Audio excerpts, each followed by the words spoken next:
నమస్తే SR7 టీవీకి స్వాగతం. నా పేరు షబానా. రాయచోటిలో టీడీపీలోకి కొనసాగుతున్న మైనార్టీల వలసలు.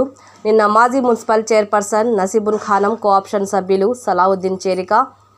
2019 ఎన్నికల్లో కాంగ్రెస్ తరపున ఎమ్మెల్యే అభ్యర్థిగా పోటీ చేసిన బంగారు అల్లా బకాష్ 30 కుటుంబాలతో రాజంపేట పార్లమెంట్ అభ్యర్థి సుగవాసి సుబ్రహ్మణ్యం, టీడీడీ మాజీ పాలక మండలి సభ్యులు సుగవాసి ప్రసాద్ బాబు, రాయచోటి ఎమ్మెల్యే అభ్యర్థి మండిపల్లి రాంప్రసాద్ రెడ్డి సోదరుడు మండిపల్లి లక్ష్మీరెడ్డి సమక్షంలో టీడీపీలో చేరడం జరిగింది.